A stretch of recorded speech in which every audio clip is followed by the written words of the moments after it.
श्री शिवाय नमस्तुभ्यं भक्तों। जय श्री कृष्णा। स्वागत है आपका हमारे YouTube चैनल प्रियंका शास्त्र ज्ञान में। भगवान भोलेनाथ की कृपा हम सब पर सदैव बनी रहे। भक्तों, आज के वीडियो में आप सुनेंगे श्रावण सोमवार व्रत कथा। जैसा कि आप सभी लोग जानते, श्रावण मास चल रहा है। भगवान भोलेनाथ का पावन पवित्र प्रिय महीना भगवान भोलेनाथ को अत्यंत प्रिय है। श्रावण मास में यह सोमवार व्रत कथा सुनने से शिव शक्ति का आशीर्वाद प्राप्त होता है। भक्तों की मनचाही मुरादें पूरी होती हैं। ध्यान से, श्रद्धा भक्ति से यह व्रत कथा श्रवण करें। व्रत कथा श्रवण करने से पहले महादेव का जयकारा लगाएं। कमेंट बॉक्स में हर हर महादेव, जय श्री कृष्ण अवश्य लिखें। चैनल पर पहली बार विजिट हुए, पहली बार मेरी बात सुन रहे तो चैनल को सब्सक्राइब करके बेल आइकन अवश्य दबाएं। इससे हमारे वीडियो की नोटिफिकेशन आप तक पहुंचती रहे और आपको नई नई जानकारी मिलती रहे।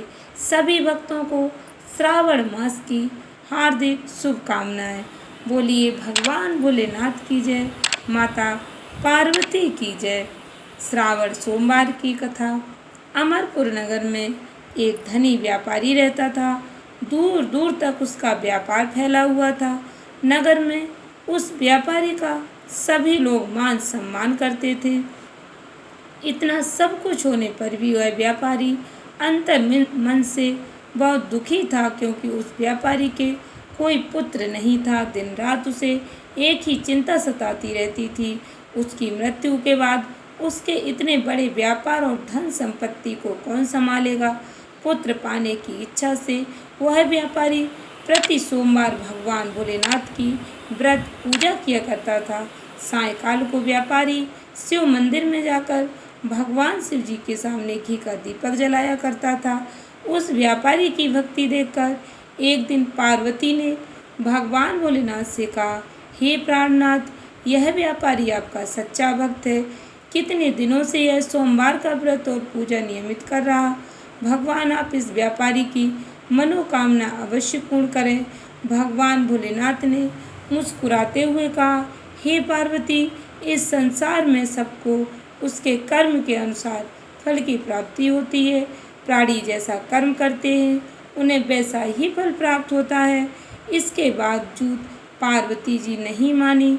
उन्होंने आग्रह करते हुए भगवान भोलेनाथ से कहा, नहीं प्राणनाथ, आपको इस व्यापारी की इच्छा पूरी करनी ही पड़ेगी।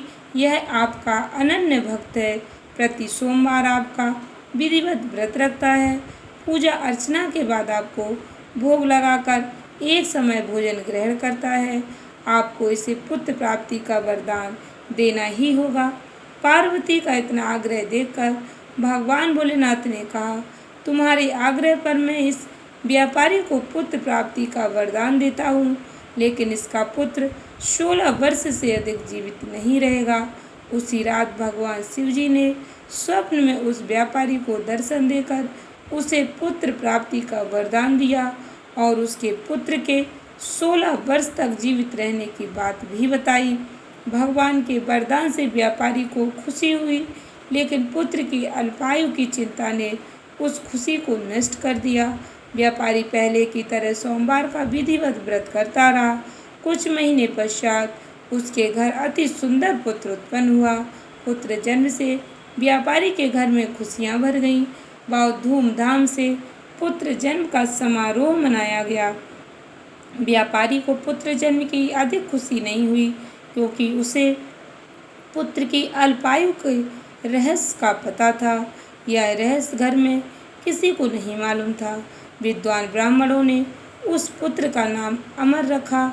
जब अमर 12 वर्ष का हुआ तो शिक्षा के लिए उसे वाराणसी भेजने का निश्चय हुआ। व्यापारी ने अमर के मामा दीपचंद को बुलाया और कहा कि अमर को शिक्षा प्राप्त करने के लिए वाराणसी छोड़ाओ। अमर अपने मामा के साथ शिक्षा प्राप्त करने के लिए चल दिया। रास्ते में जहाँ भी अमर और दीपचंद रात्रि विश्राम के लिए ठहरते, वहीं यज्ञ करते और ब्राह्मणों को भोजन कराते थे। लंबी यात्रा के बाद अमर और दीपचंद एक नगर में पहुँचे। उस नगर के राजा की कन्या के विवाह की खुशी में पूरे नगर को सजाया गया था। निश्चित समय पर बारात आ गई, लेकिन वर का पिता अपने बेटे के एक आंख से काने होने के कारण बहुत चिंतित था।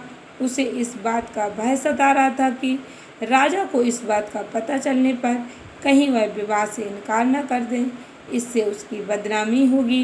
वर के पिता ने अमर को देखा तो उसके मस्तिष्क में एक विचार आया। उसने सोचा, क्यों ना इस लड़के को दूल्हा बनाकर राजकुमारी से विवाह करा दूं। विवाह के बाद इसको धन देकर विदा कर दूंगा और राजकुमारी को अपने नगर ले जाऊंगा। वर के पिता ने इसी संबंध में अमर और दीपचंद से बात की। दीपचंद ने धन मिलने के लालच में वर के पिता की बात स्वीकार कर ली। अमर को दूल्हे के वस्त्र पहनाकर राजकुमारी चंद्रिका से विवाह करा दिया गया। राजा ने बहुत सा धन देकर राजकुमारी को विदा किया। अमर जब लौट रहा था तो सच नहीं छिपा सका और उसने राजकुमारी की ओढ़नी पर लिख दिया, राजकुमारी चंद्रिका, तुम्हारा विवाह तो मेरे साथ हुआ था।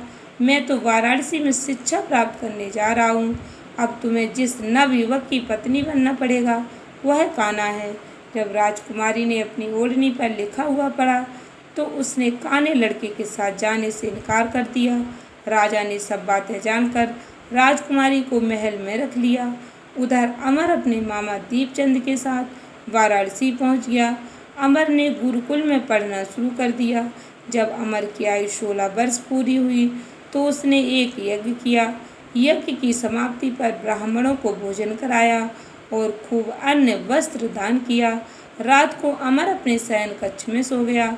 शिवजी के वरदान के अनुसार शयन अवस्था में ही अमर के प्राण पखेरु उड़ गए। सूर्योदय पर मामा अमर को मृत देखकर रोने पीटने लगा। आसपास के लोग भी एकत्र होकर दुख प्रकट करने लगे। मामा के रोने विलाप करने के स्वर समीप से गुजरते हुए भगवान शिवजी और माता पार्वती ने भी सुने। पार्वती जी ने भगवान से कहा, प्राणनाथ, मुझसे इसके रोने के स्वर सहन नहीं हो रहे, आप इस व्यक्ति के कष्ट अवश्य दूर करें। भगवान शिवजी ने पार्वती जी के साथ अदृश्य रूप में समीप जाकर अमर को देखा तो पार्वती जी बोली, पार्वती जी, यह तो उसी व्यापारी का पुत्र है। मैंने इसे 16 वर्ष की आयु का वरदान दिया था, इसकी आयु तो पूरी हो गई। पार्वती जी ने फिर भगवान शिव जी से निवेदन किया, हे प्राणनाथ, आप इस लड़के को जीवित करें, नहीं तो इसके माता पिता पुत्र की मृत्यु के कारण रो रो कर अपने प्राणों का त्याग कर देंगे। इस लड़के का पिता तो आपका परम भक्त है, वर्षों से सोमवार का व्रत करते हुए आपको भोग लगा रहा है। पार्वती जी के आग्रह करने पर भगवान भोलेनाथ ने उस लड़के को जीवित होने का वरदान दिया और कुछ ही पल में वह लड़का जीवित होकर उठ बैठा। शिक्षा समाप्त करके अमर मामा के साथ अपने नगर की ओर चल दिया। दोनों चलते हुए उसी नगर में पहुँचे जहाँ अमर का विवाह हुआ था। उस नगर में भी अमर ने यज्ञ का आयोजन किया। समीप से गुजरते हुए नगर के राजा ने यज्ञ का आयोजन देखा। राजा ने अमर को तुरंत पहचान लिया। यज्ञ समाप्त होने पर राजा अमर और उसके मामा को महल में ले गया और कुछ दिन उन्हें महल में रखकर बहुत सा धन वस्त्र देकर राजकुमारी के साथ विदा कर दिया। रास्ते में सुरक्षा के लिए राजा ने बहुत से सैनिकों को भी साथ भेज दिया। दीपचंद ने नगर में पहुंचते ही एक दूत को घर भेजकर अपने आगमन की सूचना भेजी। अपने बेटे अमर के जीवित वापस लौटने की सूचना से व्यापारी बहुत प्रसन्न हुआ।